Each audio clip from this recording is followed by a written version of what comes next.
kila mwanamke anatamani kuhisi kuwa yupo kwenye mapenzi bora. Lakini sasa changamoto huaga inakuja ni pale ambapo wote wanafanana. Mzuri na mbaya inaweza ikakuchanganya ukashindwa kujua mwanaume ulionaye kwa sasa ni mwema au ni mbaya.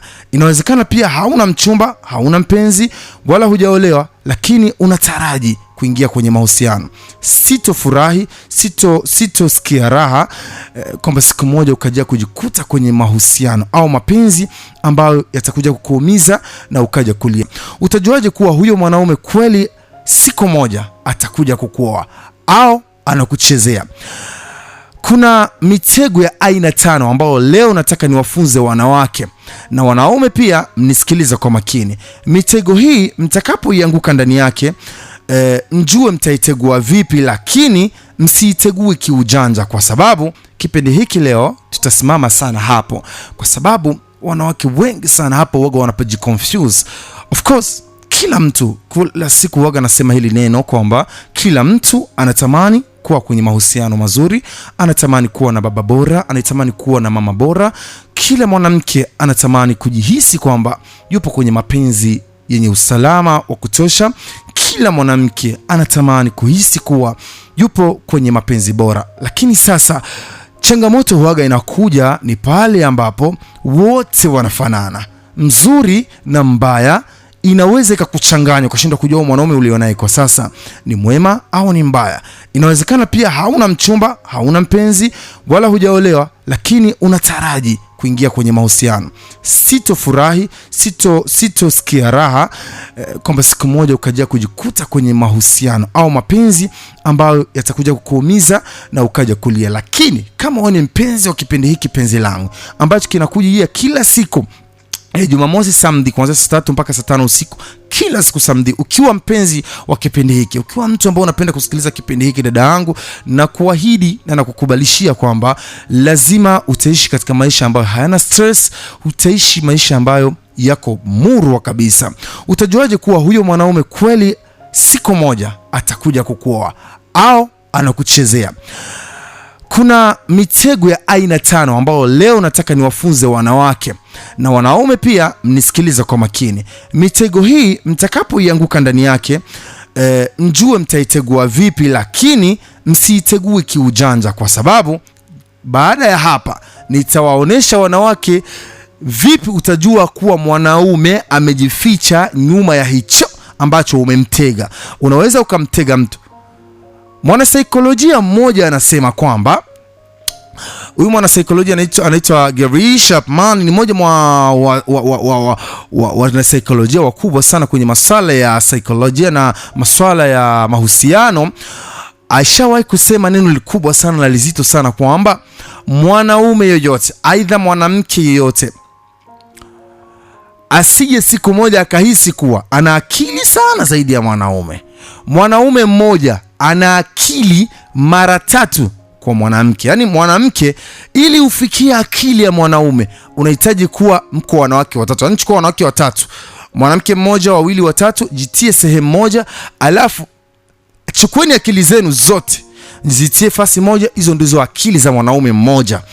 Hii inaonyesha wazi kwamba hii mitego nataka kuambia wanawake, aidha hii mifumo nataka kuwaonesha wanawake, ishi nayo na kuamini kwamba utakapoitumia inaweza kukurahisishia moja kwa moja kuona kwamba huyu mwanaume ni mwizi, hafai, wala mwisho wa siku atakuja kukuacha katika machozi yaliyokuwa mazito sana, na huenda kabisa sio hata baba wa familia yako. Dalili hizi ni 5 sasa. Aidha mitego hii kabla sijafika kwenye mitego nataka nianze dalili kwanza. Kuna mitego 5 na dalili 5. Shika kalamu na karatasi kama uko nyumbani, kama uko wapi, shika hata simu yako ya Android, andika hizi elimu ambazo nataka nikupee usiku wa leo. Tuanze dalili za mwanaume dalili za mwanaume ambaye hata kuja kukuoa wala hakupendi. Like wewe unahisi anakupenda, wewe unahisi kwamba labda ni mwema, lakini huu mwanaume ni hatari sana kwenye maisha yako. Ndio maana nimesema mada leo inahusu sana wanawake. Wanaume jisikilizeni sasa hapa. Tabia ya kwanza, aidha dalili ya kwanza, mwanaume ambaye si muoaji. hawezi kukuoa. Yani pendana naye, we enjoy naye, ishi naye, fanya yako yote naye, lakini jua kwamba huyu mwisho wa siku hata kuja kukuoa wala hata kuona faida yoyote kwenye maisha yako. Mwisho wa siku utajikuta kwamba maskini Mungu umeshampenda, umeshamtamani, umeshampa roho yako, lakini inaisha hivyo, yani inatoka hivyo, si muoaje. Jambo la kwanza au dalili ya kwanza, mwanaume anayekupa pesa sana. Dada yangu, kuna dada mmoja alianza kuuliza hili swali. Mwanaume anayekupa pesa sana, mwokope, huo ni mwongo sana na sio muoaje. Hapa sasa nataka niparudie. Ndio maana nikifikia kwenye hii mada ya pesa nataka kupakawia kidogo. Kuna dada yetu amepiga simu hapa kabla kuanza kipindi akasema, mimi nina mpenzi wangu tunapendana naye lakini huaga hanipi pesa. Nampenda sawa, lakini hanipi pesa. Na nakumbuka ushawahi kuongeaga mada ya pesa kwamba mwanaume asiyekupa pesa, huu mwanaume anaweza akawa si mwanaume rijali kabisa. Lakini sasa inakuwa vipi tena leo narudisha kwamba mwanaume anayekupa pesa sana mwokope. Nisikilize hapa, sisemi pesa tu. Mwanaume anayekupa unachokitaka, lakini namaanisha ni kwenye sala la pesa sana. Anayekupa unachokitaka anytime, like yani umesema kidogo ashakupa, yani anakumwagia pesa. Yani kuna wanaume wako hivi ni Mr. Masifa, like kuja kukuona napiga deodora nyingi. Unajua dada zetu ni hatari sana. Yani mwanaume ambaye anakuja na mikwala ya pesa sana. Ameshafika kwenu, mama yako amempiga dola 200, $200. Hajakaa vizuri tu hivi, papa shampiga $500. Hajakaa vizuri hivi, ushapigwa $1000. Hajakaa vizuri hivi, ujakoa ushapigwa $500. Yeye amekuja kukuona tu hivi, yani kila mkionana anakupiga pesa, kila mkionana anakupiga pesa. Yani anatumia pesa zake kuiteka akili yako. Huu ni mwanaume mbaya sana. Sikiliza vizuri. Tofauti sasa ya mwanaume anayekupa pesa, kwa sababu kila kitu kikizidi ni shida. Ndio maana wanasemaga hata Wafaransa wanasema nasahau mgani wanaosemaga vipi kwa Kifaransa. Ni useme vipi? Niseme vipi? Oh my god, niseme vipi? Kila kitu kikishakuwa kingi huwa kinaleta madhara.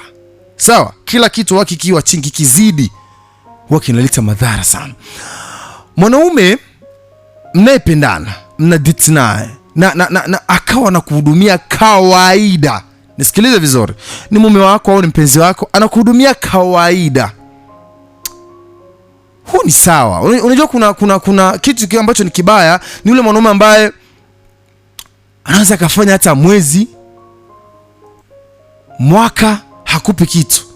Miezi miwili, miezi mitatu, yani mwanaume kila siku hanaga, yani kuliaga tu. Hao mwanaume sio fresh, sio poa. Yani mwanaume wa style hii ambaye kila siku hanaga au sio fresh, sio poa kabisa. Lakini sasa hapa niko nakuja kwenye issue ya kuoa. Je, huyu mwanaume atakuoa wala hatakuoa?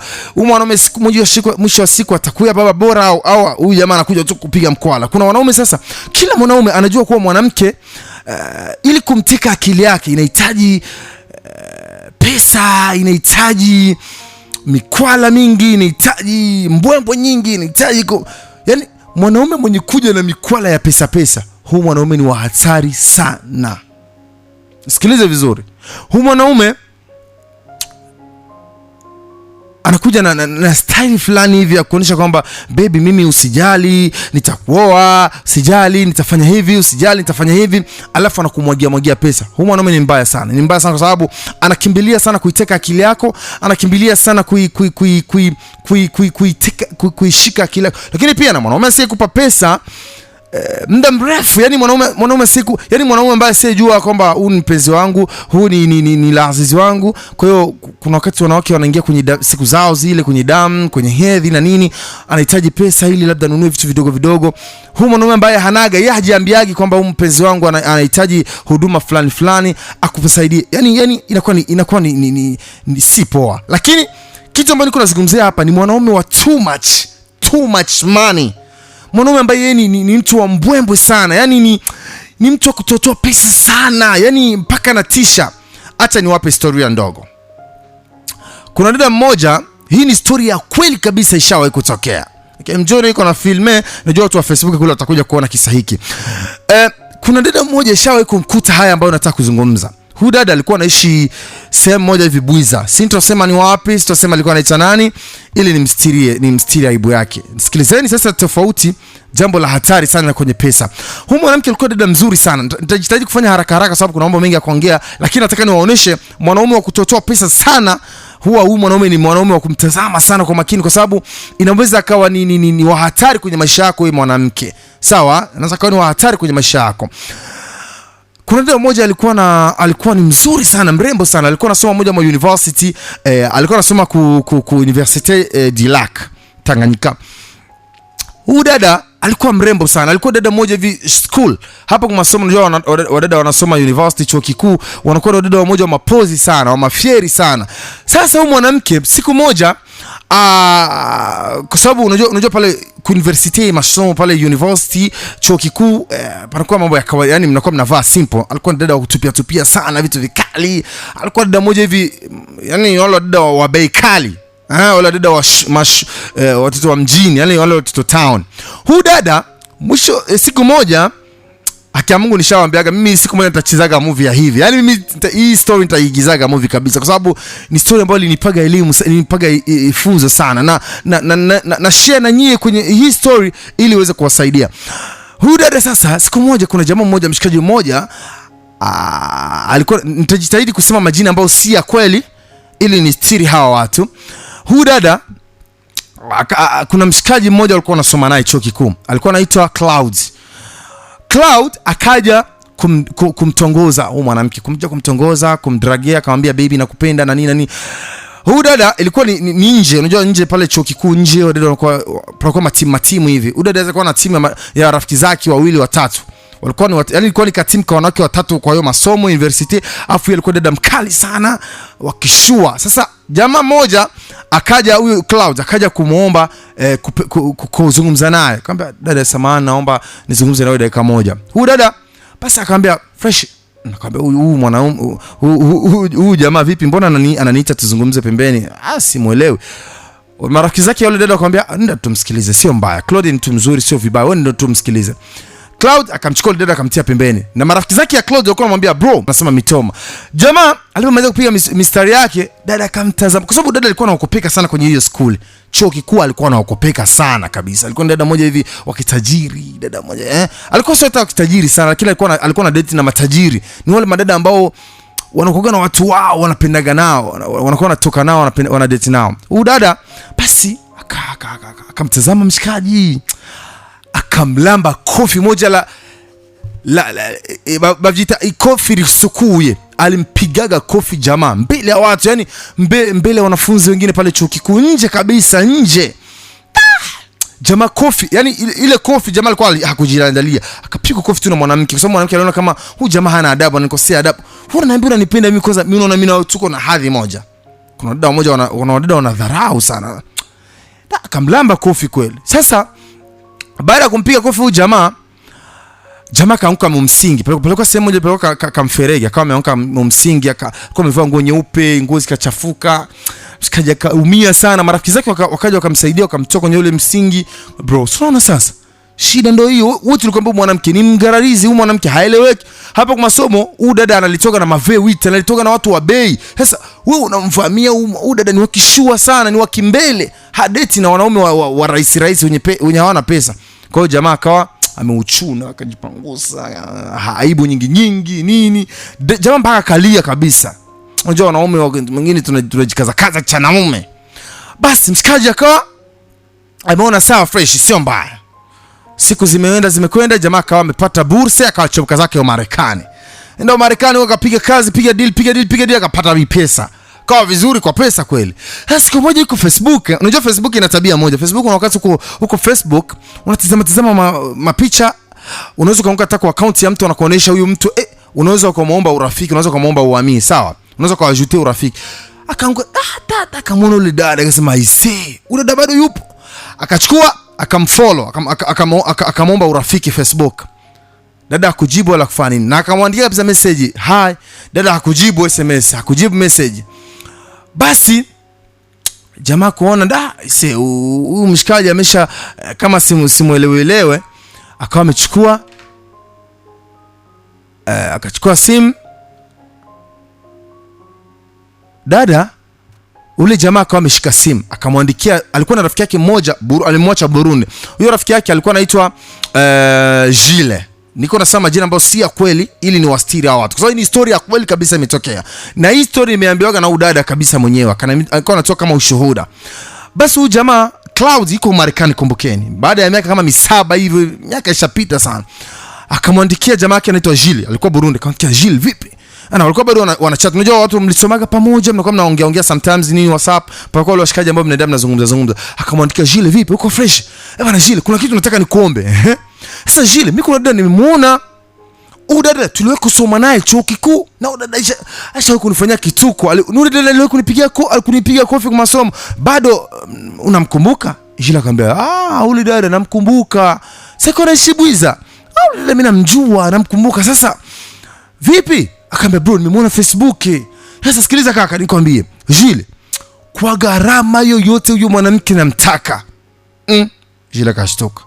Unamtaka vipi? Akasema, namtaka udada kwa sababu udada kwa hali na mali namtaka.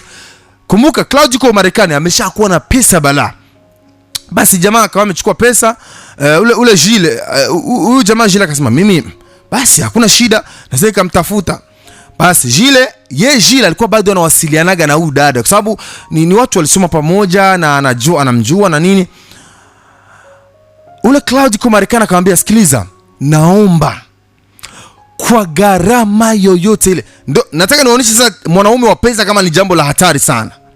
Akamwambia, "Naomba kwa gharama yoyote ile udada namtaka kwa hali na mali."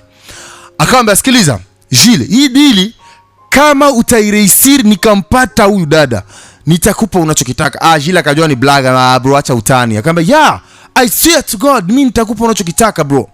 Basi kama uamini, sikiliza, nipe account yako. Jamaa akampa account yangu, akampa. Jamaa akamtilia milioni 20 kwa account. Yuko Marekani, akamtilia milioni 20 kwenye account. Akamwambia, "Hizi milioni 20 hizi, hii ni pesa, ni frais de mission, ni pesa nakupatia ya mission ambayo unataka kuagize. Fanya na mjoo dada iko bei, na mjoo dada anapenda pesa, na mjoo dada nini, fanya ufanyavyo, fanya utakavyo, fanya uwezekanavyo mwanamke ni mpate. Usifanye lolote lile udada sijampata." Jamaa akasema, "Milioni 20 kwenye account, bro, vipi?" Akamwambia, "Fanya uwezavyo uigize." Sasa nifanye nini? Akamwambia, "Sikiliza, naomba kwa gharama yoyote, nenda ununue gari ya milioni 10. Zingine nunua simu nzuri, nunua na écouteur sans fil. Kila chenye kitakuwa kinatokea Burundi juu ya wewe unaona huyo dada, naomba unanipigia simu." Unajua watu wa Marekani baadhi yao wako na muda mrefu sana wakuwa kwenye macall. Watu wa Ulaya wanapenda sana call, nadhani kila mtu anajua. Jamaa akamwambia fresh. Jamaa kaenda akajua ni black. Ule Gilles wako Burundi. Jamaa alikuwa mzuri, shombe mtoto. Kwa jamaa mmoja hivi Kiarabu, handsome boy, mshikaji mmoja hivi mzuri kweli. Kuna washikaji wazuri, yani kuna vijana ukimuona kabisa iko vizuri, amepiga gym vizuri, mweupe, iko fresh. Jamaa akaenda akachukua zile milioni 20 akazitoa kwa account. Akamwambia, "Sikilia sasa. Cloud, nimeshapata zile pesa. Nifanye nini?" Akamwambia, "Sikia sasa. Kila chenye nitakwambia mimi ndio utafanya. Jambo la kwanza, nakubali hizo milioni 20 kwamba ni za frais de mission. Ni mission zinataka kupa, ni pesa za kutumia mission. Sababu hawezi kwenda kumdrag ule dada kumtongoza bila una gari. Inabidi kwanza uwe na gari nzuri, uende ufanye shopping hata milioni 2, nenda ununue simu nzuri, nenda uwe vizuri, bro, utishe. Alafu fanya ufanyavyo mpendane ule dada. Nenda umdate, wewe umtongoze. Hapana kumtongozea mimi Cloud, na wewe umtongoze wewe. Fanya kama wewe ndio umemuoa, kila kitu mimi usijali." Gilles akashtuka. "Mimi ndio niende kumtongoza, mimi ndio niende wewe nenda umtongoze, nenda ufanye nenda tu, yani chochote kile utakachokitaka wewe mpe. Mimi nitatoa pesa sio shida, wewe nenda tu mfanye unachokitaka." Jamaa akasema, hii deal kweli ni deal, imekuwa deal kabisa." Kaenda kumwambia mpenzi wake. Gilles alikuwa Burundi, alikuwa na mpenzi wake, walikuwa wanaishi wote Asiatic. Kaambia baby, akamuita ule Jile sawa hapo Burundi, akamuita mpenzi wake, kaambia baby sikiliza. Demwa be, sikiliza hasa ni maisha. Haya ni maisha, usileti black, usileti mawivu yako. Baby, mimi nakupenda mpenzi wangu, lakini unamjua Cloud? Cloud jamaa wangu kwa Marekani, amenipa deal. Amenipa deal kwenda kutongoza demo fulani. Lakini huyu mwanamke inabidi ndio kumtongoza kwa jina langu, yani kama vile mimi ndio naenda kumtongoza. Sasa mpenzi wangu, mimi nakupenda, lakini nataka hii deal tuicheze. Na Cloud amenikubalia, na ni kweli. Na Cloud amenikubalia, hii deal ikipita ndani atanipa milioni 30 za kwangu. Hizo na kitaka kukubalisha, acha nipa milioni 20 hivi, naenda kununua gari, naenda kununua simu nzuri, naenda kufanya shopping. Demo akashtua, kweli baby? Jamani, kwa huyu Jile alikuwa ni mshikaji mmoja, alikuwa anaishi Zatike, alikuwa anaishi Mkageto nini, maisha tu ya kawaida sana. Baby, hiyo deal tutaipiga kweli. Hiyo kabisa tutaipiga. Sikiliza, mtu na mpenzi wake wanasaidiana sasa kuingia mdili. Kaambia fresh. Wakawa wameingia mdili sasa. Ule Jile akafanya nguvu yote mpaka akajua ule dada anaishi wapi. Ule dada alikuwa anaishi Buiza. Walikuwa bado anaishi Buiza. Akaenda Buiza, akauliza yuko wapi, fresh akajua kwenye anaishi. Kuingia pale kukutana dada ni wale dada wazuri, wanapenda vitu vya bei kali, wanapenda kuishi maisha ya juu, maisha ya thamani, wanapenda kudate na wanaume wenye pesa, lakini shida anaishi maisha ya kawaida. Yeye anaishi maisha ya kawaida, lakini anataka vitu vya bei kali. Kuna wanawake kwa hivyo. Utaona dada mmoja anaishi hapa Kinama, au anaishi Kamenge, anaishi zake Buterere, anaishi Buyenzi, anaishi Kanyosha, lakini anataka date na wanaume wa Kiriri, wanaume mmoja shua, yani anataka date na wanaume mmoja hivyo watoto town. Nadhani kila mtu ananielewa. Basi jamaa kafika pale, madeodora za hatari, perfume nyingi. Ule Jile wako Burundi, ameshapiga call Cloud kule Amerika, anasikia kila kitu. Bro, hivi ndo naenda. Sawa, wewe nenda, usijali. Fika pale akamwona. Fika pale akamwambia ule Claudio akamwambia sikiliza Jile. Naomba chukua zile milioni 20, panabakia ngapi? Akamwambia panabakia milioni 5, kwa yote nishatoa. Panabakia milioni 5, akamwambia sawa. Chukua hizo milioni 5. Chukua milioni 2 tia mbahasha. Hizo ni pesa utamwachia. Kweli Jamaa kama amechomoka. Fika pale. Iko nyumbani. Akakutana jamaa, akamkutana dada kwa uwani, wanamsuka nini, unajua maisha tu akishua. Fika pale akamwona, urudi kumuona, Jile, vipi? Bado upo? Hujambo? Didi. Ambi karibu kwetu, tulipajua aje. Miaka mingi kweli, yani unajua watu miaka 7 ni mingi, mlikuwa mmeshaachanaga, mmeshasahau nini. Akaambia bana fresh, mimi nipo, sijui nini. Akaambia sawa. Basi kwa mzungumza hapo, akamwambia lakini sasa mimi sikawi, nimepita tu nikusalimie, nimepajua kwenu na nini. Lakini umeshakuwa mzuri, umenenepa, vipi hujaolewa? Bado sijaolewa. Yani ule utani ule. Jamaa mwanamke akawa amemshinikiza mshikaji, akamwambia twende basi nishindikize. Jamaa kwenda nje, tena akaona mshikaji anaingia mgari, dinga nzuri, gari kakali. Kaingia mgari pale, akamwambia basi please, naomba njoo basi ingie mgari mara moja, nina mazungumzo na wewe mara moja. Mazungumzo na mimi Kwani usiku na bila niko nje ya gari? Akamwambia hamna, wewe ingia tu mgari. Kiingia mgari pale, jamaa kama amegusa kule mkesi ya pesa. Kumbuka Cloud iko Marekani, ni deal yake. Iko kwenye kutera, bado anasikia kila kitu. Akachukua zile pesa milioni 2 akampa. Akamwambia hizi pesa sina kitu, unajua wote tusoma pamoja, tumepitana mambo mengi na nini. Basi chukua hizo milioni 2, zitakusaidia kwenye mambo ya vocha na nini. Dada kashtuka. Milioni 2. Jile umeshakuwa tajiri. Ushakuwa vizuri. Akamwambia usijali, kawaida. Hiyo ni pesa tu ya chai. Usijali nini. Asante Wanji, asante sana nini. Basi kwanza hapo dada kwanza tayari ashapaniki. Sikiliza hatari ya pesa.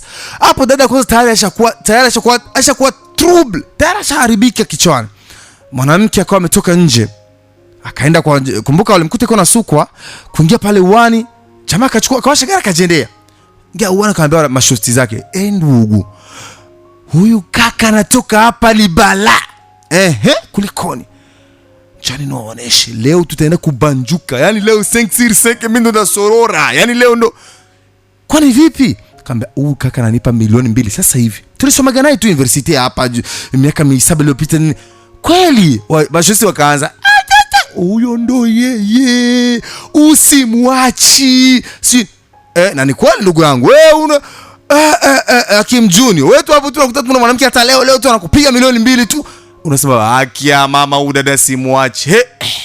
Kwa ndo hivyo mwanamke hapo. Siku zimeenda sasa, kila ule jamaa Jile kule akaagiza zingine milioni 10 kwamba sikiza sasa bro, baada kama mwezi nini, ule dada huku Burundi yuko na WhatsApp, yuko na nini, wakaanza kuona wanasalimiana, wanje mambo poa, umenihiba, njoo usinione. Mwanamke ndo anaanza kumjitia jamaa. Basi jamaa kaja tena nyumbani, fika tena pale nyumbani. Hiyo siku sasa anarudi mara ya pili. Unajua baada ya wiki moja imepita, jamaa karudi mara ya pili sasa kwaona mwanamke tena. Kufika pale akamwachia iPhone.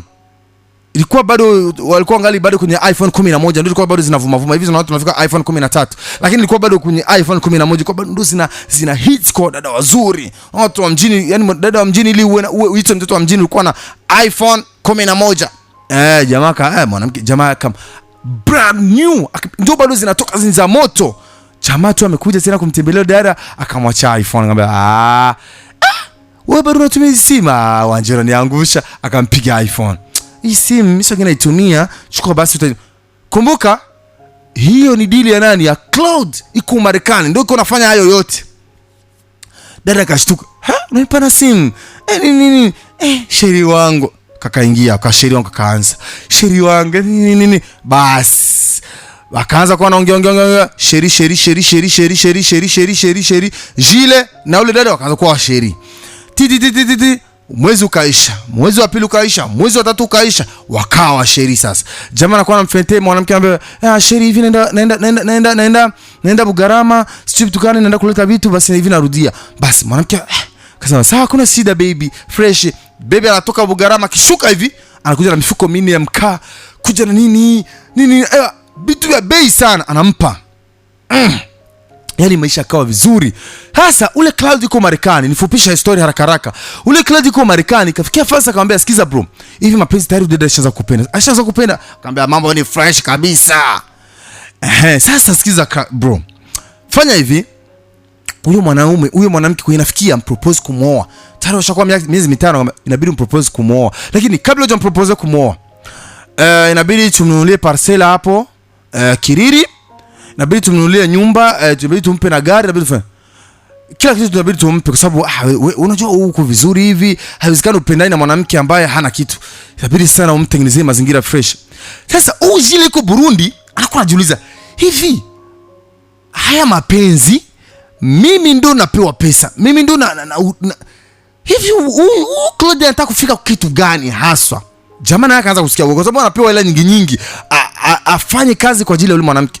Claude anaambia usiniulize maswali mengi, fanya chena kuagiza, pesa unapata, nimekuweka mjini. Jamaa naye kimya, hakuna shida, avozodre chef, kwa heshima yako nitafanya unataka. Jamaa akaenda sasa kumpropose mwanamke, akamwambia baby, mimi nataka nina surprise na wewe, nataka kitu kimoja tutoke out. Basi fresh.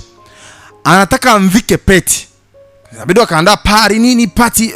Yani ndio maana wanawake, nisikilizeni kwa makini. Ndio maana nimesema kipindi cha leo kinasema sana kwa wanawake. Hivi haya mambo yawafunze sana.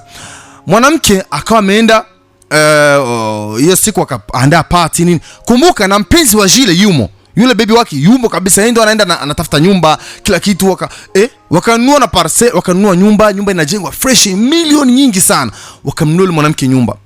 Bana, siku ya kumvika pete sasa, mwanamke amekaa pale, baby surprise. Mwanamke amemleta mfunga kitambaa, unajua vile surprise mnafanyaga yale abakiri watu warabizi, angalia wajene wanavijua. Basi fika pale, dada akafanyia surprise, akavikwa pete bana, pete ya bei sana. Nyuma hapo kuvikwa pete ya bei, akawa ameletewa na hati za nyumba. Kaambia baby, na hii nyumba ni ya kwako. Bado tu nyumba, akawa ameletewa na gari, dada kazimia kwa sababu ya furaha. Baby, wewe unafanya hivi? Akamrukia mabezuma nini? Sasa kawivu ule mpenzi wa Jile na angalia tu pale tu pembeni. Kama vile mwa invite. Natazama lakini haikumbuka kama benki imejaa pesa, anasema mimi kwa kweli ID ile fresh kabisa. Jamaa fresh. Yani Jile kila kitu anakiona.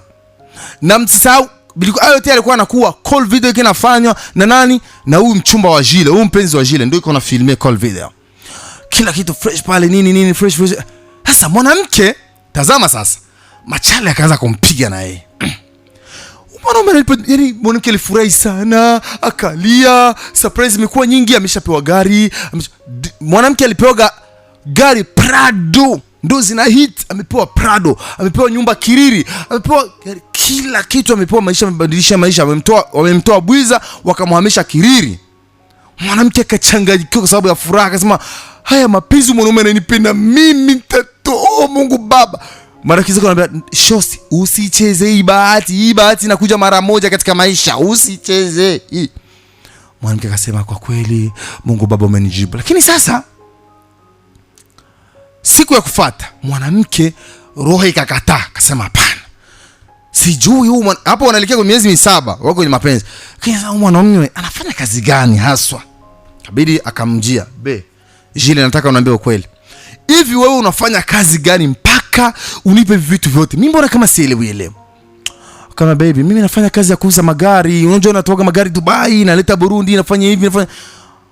Hapana, siamini. Twende dukani kwako, twende nini. Sasa ule Cloud, yote kwa nabisikia msimu. Sababu wali connect.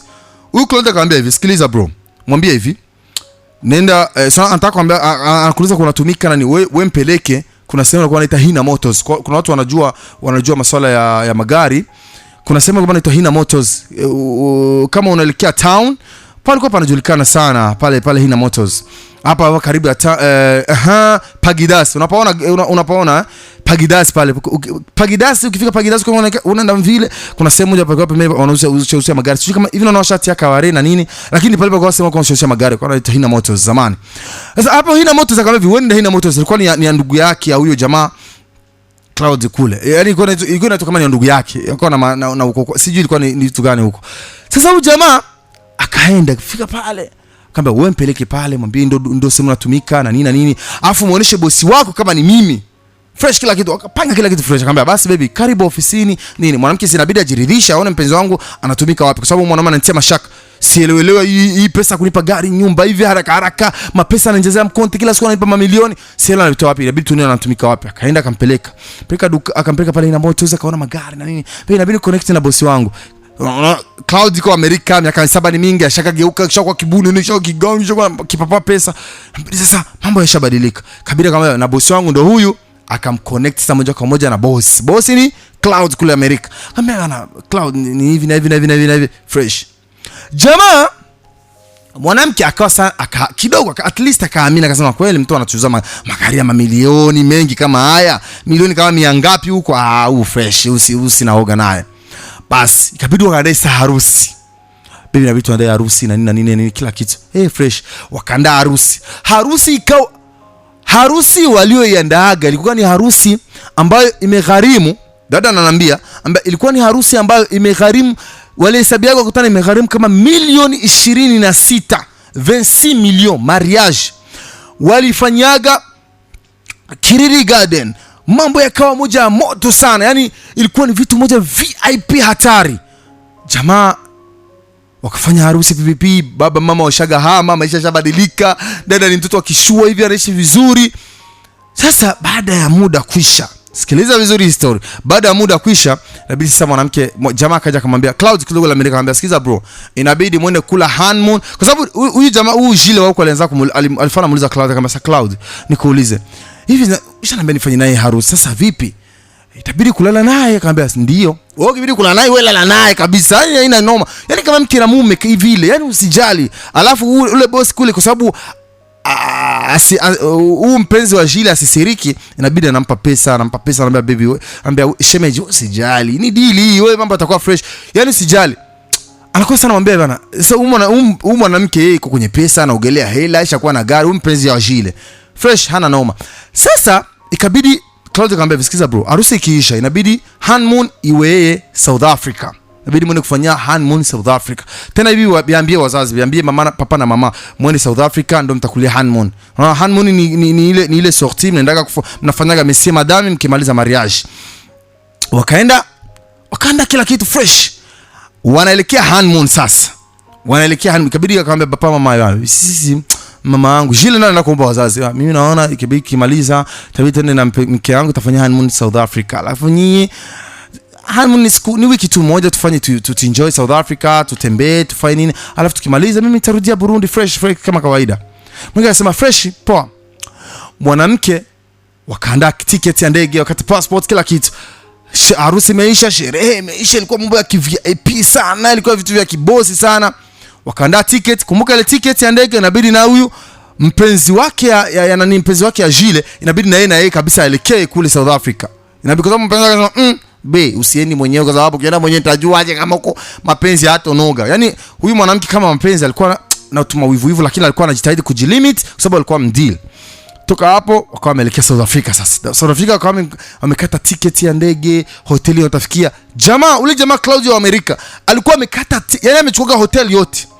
Hoteli yote akaibook, akaishika. Yani hiyo siku ilikuwa hawataki mtu hata mmoja kwenye hoteli, walishika siku 3. Kusema hizi siku 3 hatutaki mtu hata mmoja kwenye hotel, tabidi tushike hiyo hotel.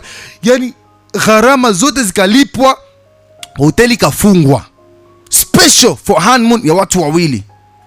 Na watatu yule dada. Alafu sasa yule mwanamke yale alikuwa anaitwa ni dada yake ya Jile. Kumbe ndio mpenzi wake kwa sababu ule mpenzi wake huyu dada huyu dada ambaye alikuwa anapewa vitu, huyu dada ambaye ameolewa ashawahi kumuuliza na Jile, akamwambia Jile, huyu mwanamke ni nani kwako? Akamwambia huyu ni mpenzi ni dada yangu, kwa hiyo usijali na nini, dada yangu nakapendaga sana sijui nini. Kwa hiyo kila alikuwa akienda hata kuonana na huyu dada alikuwa anaenda na huyu mchumba wake ambaye alikuwa anaitwa dada yake.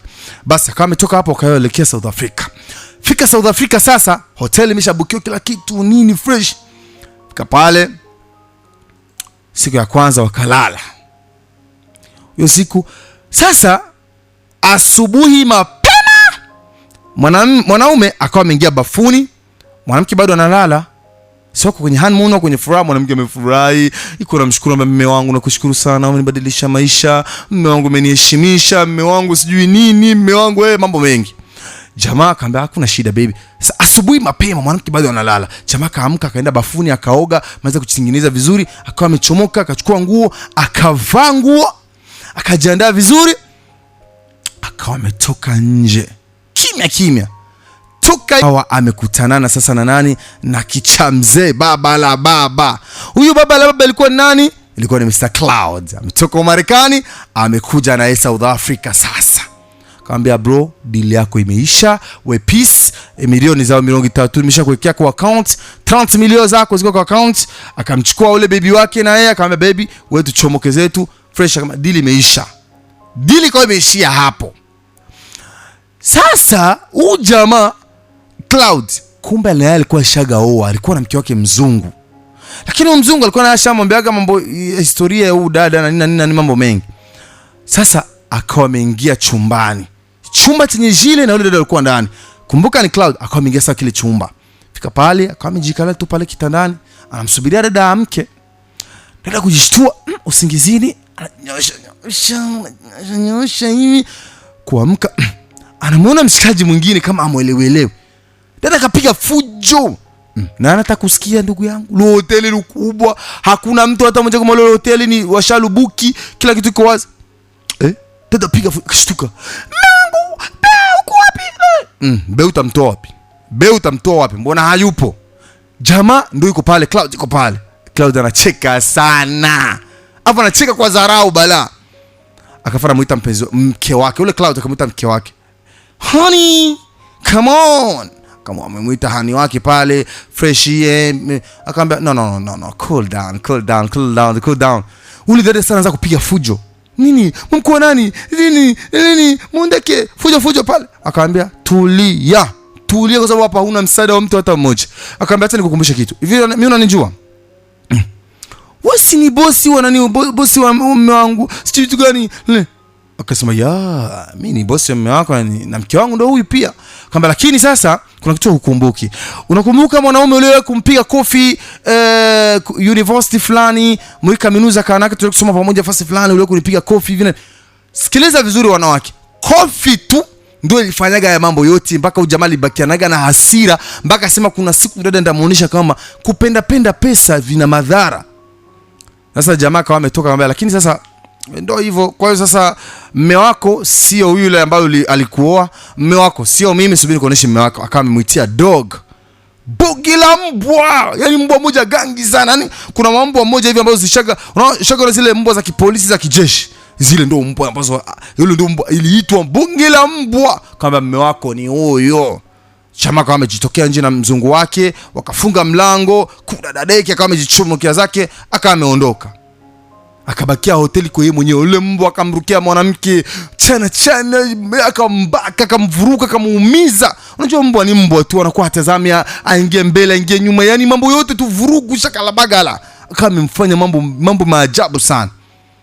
Asubuhi tazama sasa kilichomponya mwanamke. Asubuhi hiyo siku ilishinda ni hivyo, yeye anavurugana na mbwa nani. Siku ya kufuatia asubuhi mapema, saa wale wenye hoteli ndio wanakuja, inabidi watumishi waje mapema wasafishe vyumba, wafanye nini wana nini, kwa sababu tayari book imeisha. Wanabidi sasa waje watazame. Kuja kutazama hivi, mfanyakazi mmoja kunafanya kazi, anasikia mtu analia, iko na nia chumbani. Kimbwa tu kimekaa, kimesha choka, kisha maliza vurugu zake. Mwanamke tu help me, nisaidieni. Wale watumishi wako nafanya kazi wa hotelini, kwenda kuangalia chumbani. Ukamwona dada, mama, huyu dada amepata shida. Wakaenda wakafungua mbio chumbani, wakaenda wakamchukua, wakaita polisi, ambulance zikamshuka hapo, wakamwaisha hospitali. Unajua zile nchi za wengine, shika ule mbwa, wakaenda wakamfunga, wakamshika ile. Tafuta sasa details za ule baba, utamtoa wapi? Mbona wale andikisha kama majina ya uongo, passport ziko za uongo, yani zile book zote zifanywa kwa majina ya watu wengine wa uongo. Yabidi sana tafute mtu mwenye alimleta ule dada kwenye hoteli, watamtoa wapi? Teknolojia pale za kwanza zinafanya mambo, lakini zinafika mwisho zinashindwa. Ule dada akapelekwa hospitalini maskini, akatibishwa, fanya hivyo kumaliza kumtibisha, dada iko vibaya. Yani wangika yake kidogo alikuwa tu afe. Maisha yako yashakuwa mabaya, hizi mbwa amemchana, amemuumiza, amechakarika. Dada uzuri wake ameshaumia, mbwa amemparua sura nzima, imemvuruga, imemharibu mpaka iramuono na nigitere kikamharibu na kizazi kikaribika. Dada maisha kavurugika sana. Na bisi dada anamuuliza, where are you from? I'm from Burundi. Kwa sababu dada alisoma, yuko na university na anajua Kiingereza. I'm from Burundi. Halikuwezi kusema mambo mengine, mimi ni mtu wa Burundi, Burundi. Ikabidi wakaita embassy ya Burundi pale, fast wakamshika yule dada, wakampandisha avyo, wakamrusha Burundi, ashakuwa na afadhali. Tazama bala sasa. Yule dada kuja kufika Kiriri, kumbe ile nyumba ambayo amenunuliwa ilikuwa ni nyumba ya uongo, ilikuwa ni nyumba ya fake, ilikuwa sio ya kweli. Wazazi wake washaka fukuzwa mwa ile nyumba. Hivyo wazazi ikabidi Mungu alikuwa aliwasaidia, wazazi wana akili, walikuwa wakuzisha ile parcela yao ya Kamenge ya Bwiza. Ikabidi warudie Bwiza. Kurudia pale Bwiza, wakamshika yule dada kufika pale, iko yeye mwenyewe dada miko vibaya, ametepeta, maisha yameharibika. Fika pale Kilio, anakutana hapo kwa watu wengine wanaishi pale. Kuuliza, kuna tunaishi hapa, papa mama wako wapi? Ambia papa mama ni nani, wazazi wa nani? Watu walikuwa wanaishi hapa Shagahama hivyo, wanaishi Bwiza. Ule dada moja kwa moja kajiambia, akasema labda warudiaga kwenye walikuwa wanaishi zamani, kwa sababu dada alifanya mtu kama ameshatapeliwa tayari. Kutoka hapo akawa amerudia Bwiza. Kufika pale Bwiza, kuingia tu hivi ndani, akakutana mama yake yuko pale, yuko anafanya mausafi, kwa sababu wazazi wake walifanya mtafuta mtoto wao kwenye simu, mwambie yenye aliwakutaga. Wazazi walikuwa walimkosa mtoto, wakawa wameanza kutafutisha mkosa. Sasa mama kumuona mtoto wake anaingia uani, hakwanza hakumjuaga, kwa sababu dada alingiaga iko vibaya, amechakarika, ameparulika, amejaa makovu mwili mzima, hawakumjuaga. Mama kuinuka kumtazama mtoto, hello tukufashiki, anaanza kuuliza tukusaidie nini, toka nje nini, anafukuza mama ni mie. Wewe nani? Akasema jina. Mama pressure kapanda, akaona mtoto wake ameshaumia, asharibika, mtoto anatembea na sunda. Mama akaanguka kazimia. Hapo mtoto akawahi kumshika, mama akaita taksi, wakampeleka hospitalini, wakamwesha hospitalini, mama akafikia mkoma, roho ikapanda. Roho kupanda, mama akawa iko vibaya sana. Baba yuko kazini, akampigia simu, mke wako anaingia hospitalini. Alikuwa na ndugu zake wawili walikuwa wanasoma primaire, nao wakatoka masomo, wakaja wanakimbia, mama iko mkoma, wakaja kukimbia. Baba anafika tu kwa mganga, wanamwambia mke wako anakufa. Ile tukumwambia mke wako anakufa, na akafana anguka chini, koma ikampanda, na akafana fariki. Mtoto na yule binti na maskini ya Mungu akinaika, akafana kama kichaa, akafana kama vile kichaa, kichwa kama vile kimevurugika. Wadugu zake wanatoka masomo kuja hivyo, kutana dada yao, papa mama washakufa, dada yao na wao akili meruka. Sasa wanachanganyika, waganga wakachanganyikiwa, kuruha Khalid pakawa mbutiaji, vitu gani vinakuwa hapa, wazazi wanakufia limoja, watoto wanapanikia, historia ya hii familia iko vipi? familia karibika. Mpaka leo huyo dada tunazungumza kwenye kipindi yuko kama vile tayari akili sharibika. Ni lesbian, ni dada ambaye anajihusisha na mahusiano ya wanawake wenzake. Yani usimuulize, mimi nilikuwa namuuliza sababu gani alifikia kwenye mambo, akasema nawachukia wanaume kupita maelezo. Yani sijui Isaac, sijui ni kueleze vipi. Aliniambia historia huyu dada alikuwa analia, akaniambia Isaac, mwanamke yote atajifanyaga mtu wa hatari kwenye maisha, naomba kisa hiki ukimpage. Naomba wazazi wote ambao watoto wao hawajatulia, watoto wao bado wako juu waambie historia hii. Watoto wote ambao wanafikiria kama wanahitaji wanaume wenye pesa nyingi ndio watawafikisha kwenye maisha mazuri, waambie historia, naamini itakuja kuwasaidia sana kwenye maisha yao. Na kawaida alikuwa aliniombaga kabisa kwa siku moja nije kufanya historia hii niigeuze kabisa mpaka movie, niigize basi ili at least hii story ifikie watu wengi, kwa sababu ananiambia Isaac, mimi niko fanao wako, niko shabiki wako wa vipindi vyako, na niko mtu ambaye anapenda kuona vipindi vyako YouTube, Facebook, wapi. Uko kaka mmoja ambaye unapenda kuelimisha vijana wengi na umeinspire vijana wengi kwenye mambo mengi. Kwa hiyo na historia hii naomba uje kuiambia vijana wengi ili wanawake waelewe kwamba hii dunia inabadilika. Kusema hakuna mwanamke alikuwa anazidi uzuri, hakuna mwanamke alikuwa anazidi kumajivuno, hakuna mwanamke alikuwa anapenda maisha mazuri zaidi yangu. Kwa hiyo wapenzi wasikilizaji, hii ni historia ambayo nimependa niitoe juu ya hili swala la kwanza ambalo nilikuwa nalizungumzia.